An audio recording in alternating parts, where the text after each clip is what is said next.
नमस्कार, मी बागेश्री पारनेरकर आणि आपण पाहत आहात आकार DG9।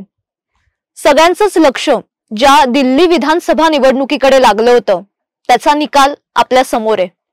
दिल्लीची सत्ता मिळवण्यात भाजपला 27 वर्षांनंतर यश आलंय, तर आप चांगलंच आपटलंय।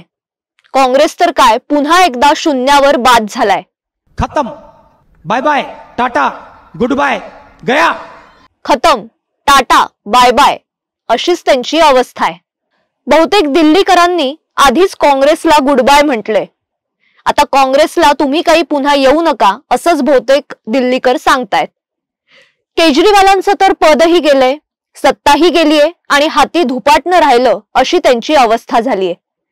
केजरीवालांविरोधात व्हिडिओ केला की अनेकांचे मेसेजेस यायचे की जरा त्यांच्याविषयी चांगलं पण बोला, चांगली कामं पण त्यांनी केली आहेत। म्हटलं ठीक आहे, पण निकालाने तशी संधीच दिली नाही। जनतेने तर त्यांना आमदार म्हणून पण नाकारले। म्हणजे केजरीवालांचा चांगुलपणाचा मी किती चांगला आहे, मला जनतेचा किती कळवळ आहे, भाजपचं राजकारण कसं वाईट आहे, हा जो सगळा बुरखा होता तो टराटरा फाडलाय। आणि त्यांची सत्ता जाण्यात दारूचा खूप मोठा रोल आहे। म्हणजे दारूने आयुष्याचं वाटोळं होतं, आयुष्य बर्बाद होतं असं नाहीये, तर सत्ता पण सोडून निघून जाते। केजरीवालांचं आता असं झालंय की लागा केजरीवाल में दाग छुपाऊं कैसे, शीश महल में जाऊं कैसे, यमुना को साफ करू कैसे असे प्रश्न आता त्यांना पडले असतील। कारण पहिल्या 2 टर्म मध्ये यमुना नदी साफ करायची राहून गेली, मग तिसऱ्या कार्यकाळात ती त्यांना करायची होती। आता ही त्यांची इच्छा अपूर्णच राहिलीये। पण काळजी करू नका, भाजप ती पूर्ण करेल।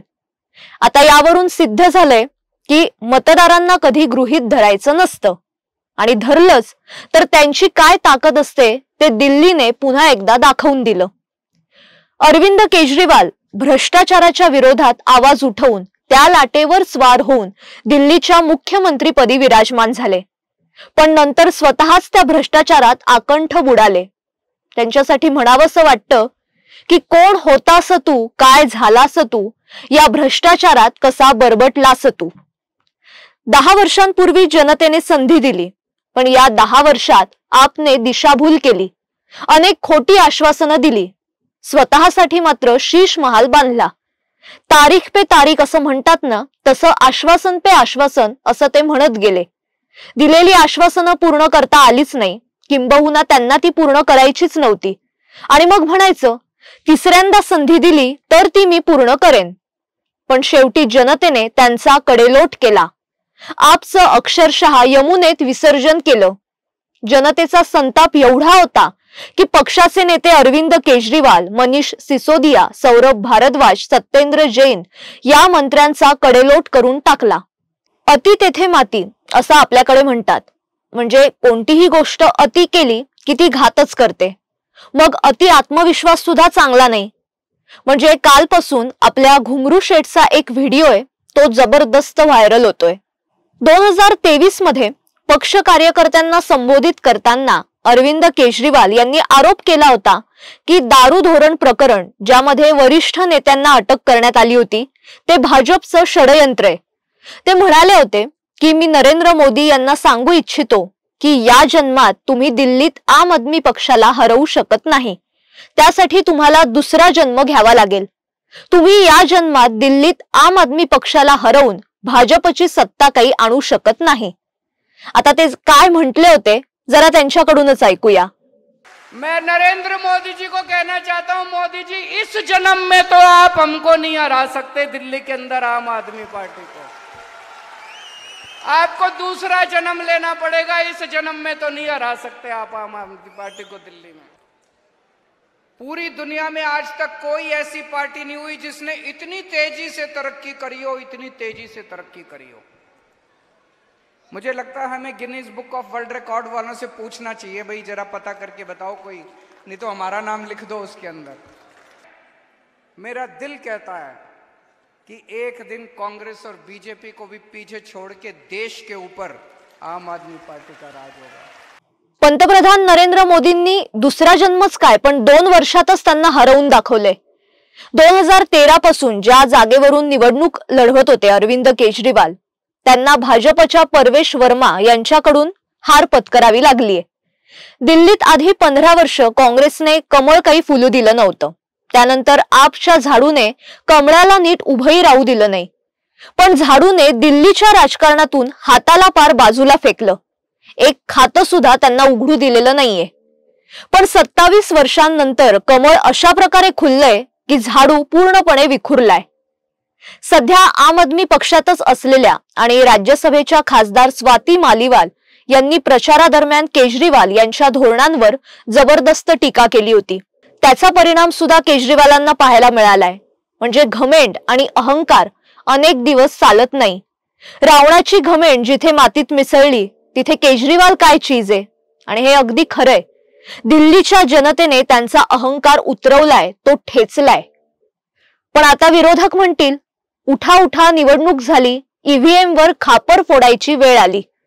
आता काही दिवसांनी परत एकदा ईव्हीएम बदनाम होण्याची शक्यता आहे। शक्यता नाही, ते होणारच आहे। विरोधकांना ना तो एक आजार जडलाय। काही झालं की ईव्हीएम वर ढकलून मोकळं व्हायचं। अहो, तुमच्या लेखी मतदारांच्या विचारांना, त्यांच्या मतांना काही किंमत आहे की नाही? पराभव हा ईव्हीएम मुळे नाही तर खोटं बोलल्याने आणि दिशाभूल करण्याने होतो, हे आता तरी मान्य करा। आप आणि काँग्रेसचं जे पानिपत झालंय त्याला तुम्ही जबाबदार आहात, ईव्हीएम नाही। आता काँग्रेसच्या पराभवावर तसं काही फारसं बोलायचंच नाहीये।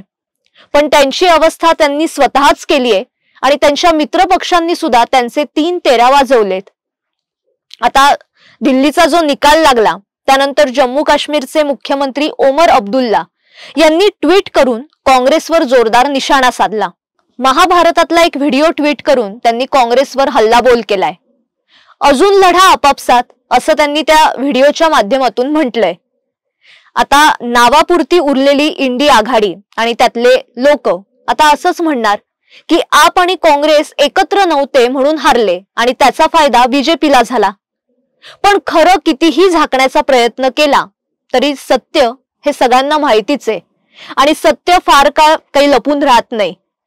त्यांच्या पराभवाची कारणं आता समोर आहेतच, पण भाजपच्या यशात आरएसएसचा मोठा वाटा आहे आणि याबद्दल फार कुठे कोणी लिहिणार नाही, बोलणार नाही। पण मायक्रो प्लॅनिंग करून भाजपसाठी संघाने मेहनत घेतली, घराघरात जाऊन प्रचार केला, त्यासाठी मोहीम आखली, एक स्ट्रॅटेजी आखली, लोकांशी संवाद साधला। म्हणजे हरियाणा, महाराष्ट्र आणि नंतर दिल्ली हे कोणी कितीही नाकारण्याचा प्रयत्न केला तरी हे मान्य करावंच लागेल की दिल्लीचा गड काबीज करण्यामागे संघाची मेहनत आहे। भाजपने ऐतिहासिक असा विजय मिळवलाच, पण आपने जी काही घाण करून ठेवलीये ती साफ करणं, दिल्लीकरांचे प्रश्न, त्यांच्या समस्या सोडवणं हे भाजप समोर आता सगळ्यात मोठं आव्हान आहे। पण ते आव्हान भाजप आणि पंतप्रधान नरेंद्र मोदी पेलतील यात काही शंकाच नाहीये।